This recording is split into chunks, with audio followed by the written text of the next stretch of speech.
But first, let me deal with some of the blind stupidity that is destroying us, making politicians so cruel and turning Victoria, my state, into a world scandal. Let me start with Queensland Premier ANNASTACIA. Now, I thought she would have been so ashamed after last week, stopping a woman from the ACT, 0 infections there for a month, from seeing her dying dad in Brisbane and then banning her from the funeral as a health hazard. Instead, her government is doing it all over again. It's banned a woman from Victoria from going to see her dying father near Brisbane and help her sister care for him. I've offered to have a COVID test here. I've offered to have an ankle bracelet that I won't be leaving my parents' place. They live there on their own with my sister, who is a sole carer. They're both parents are 24-hour care. My dad is dying. She's doing it alone. And they have refused to even give me the COVID test. They've refused to give me they're refusing to answer any of my pleas. There's no one at my parents' house except for my parents and my sister, who is looking after them day and night, 24/7, completely alone. Now, think of how utterly paranoid and heartless you'd have to be to ban this woman from being with her dad in his last days. I mean, she poses virtually no risk to any Queenslanders. She's got no symptoms. She's been in quarantine since Friday. She said she would have a test, anything. And she said she would stay at her parents' isolated acreage. So, test her, track her phone to make sure she doesn't leave the property. Post a policeman by her gate instead of getting policemen to chase up all sorts of law-abiding citizens. Instead, the Queensland Premier is once again carrying on like she is the victim here. Now, if it means I have to lose the election, I will risk all that if it means keeping Queenslanders safe.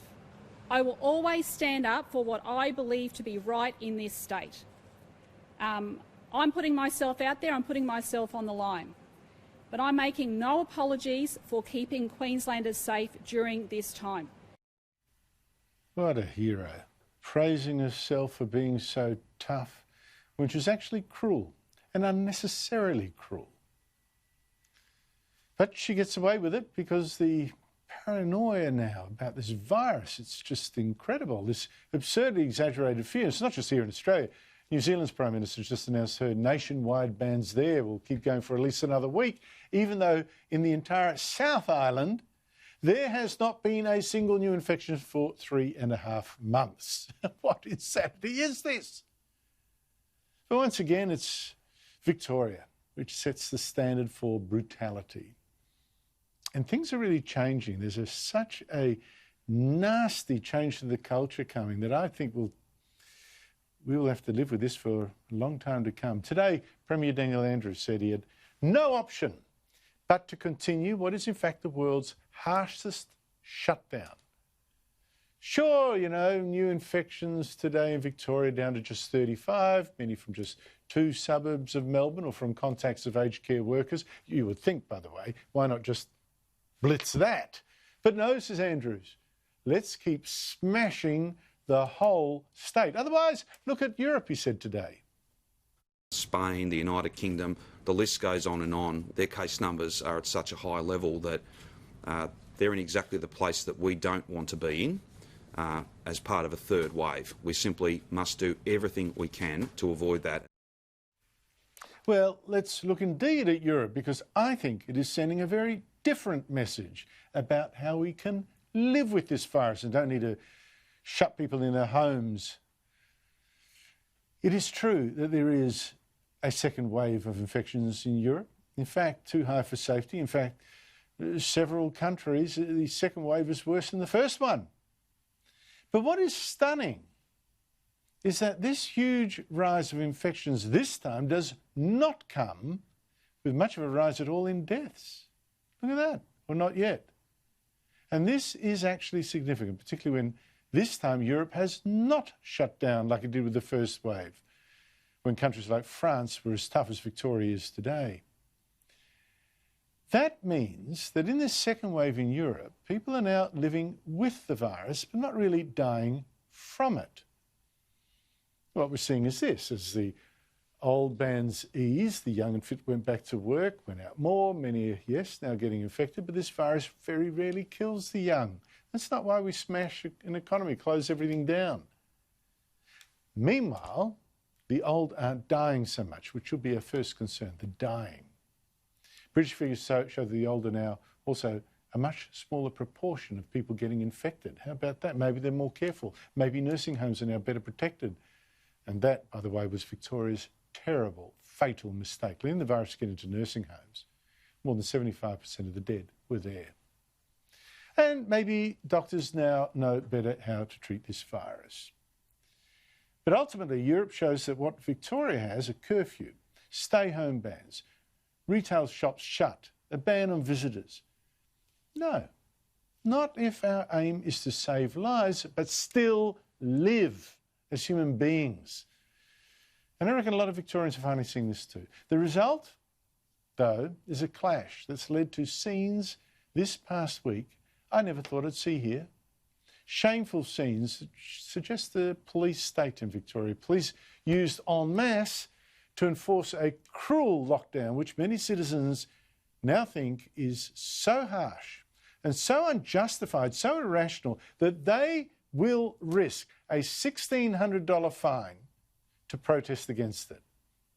The social damage now being caused by these clashes, the contempt and fear of the police that is now being bred in Victoria, it is frightening. We've already seen police there arrest a woman just for posting on social media about a protest against this shutdown that she was holding. And police even threatening to arrest a granny on a park bench in the open air and stealing a friend's phone so that she couldn't film them. And yet, all this and more did not stop a lot more people from protesting this week at Melbourne's Queen Victoria Market. Freedom, freedom, freedom, freedom. Now look at what those protesters demanding freedom faced. Dozens of heavily protected riot police, as if they were fighting bikies, riot police among the fruit and veg, arresting even women with their masks on and handcuffing them. Police at a roadblock last weekend then violently arrested and handcuffed a woman who wouldn't give them her name. Can you get out of the car, please? No, I don't feel safe. You're armed. You're safe. Don't you worry about that. No, I don't feel safe. You're attempting to get into my vehicle. What are you, what are you doing? Why? Excuse me. You're not practicing. What the f doing? What the f are you doing? Hey, get off me! Get out of the car. Get off me! She's got anxiety. Relax. Relax. She's sick. She's actually sick. Relax. Hey! Relax. Relax.